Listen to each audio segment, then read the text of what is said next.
You may have seen out in front of the Kino Babylon some people standing outside with banners saying this cinema is on strike or under strike, as it says here.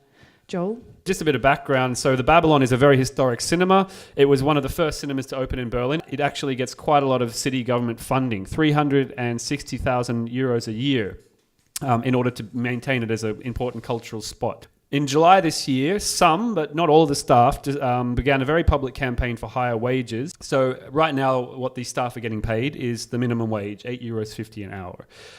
And they haven't had a pay rise in a few years. And they also claim that people working in other cinemas get more than they get. Many cultural organisers have begun cancelling their events at Babylon, moving them elsewhere. And people have been boycotting the cinema. So the cinema has been pretty badly affected. And a few weeks ago, if this underlines the point, one of the co-owners of the cinema actually declared that the business was on the brink of bankruptcy, and he's opened insolvency proceedings in court. So the real question is, does it actually make any sense for the workers of a business to go on strike demanding higher wages if the result is that the business is going to go into bankruptcy?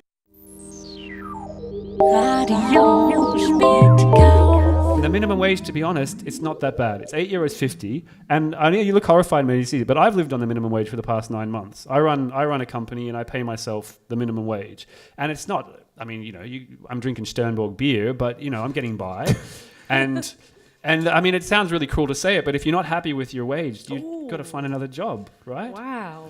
Joel. No, I think the bottom line is whether or not $8.50 is a reasonable minimum wage seems to be more the question than whether or not the theater should be paying that, right? And that's a problem for the government to solve, because it's the government that sets the minimum wage. So if it really isn't enough to live off, then what we should be doing is putting pressure on the government to increase the minimum wage. So I asked a friend of mine who's a labour organiser and a communist what he thought about this whole situation, and he said he called you a scab, Joel.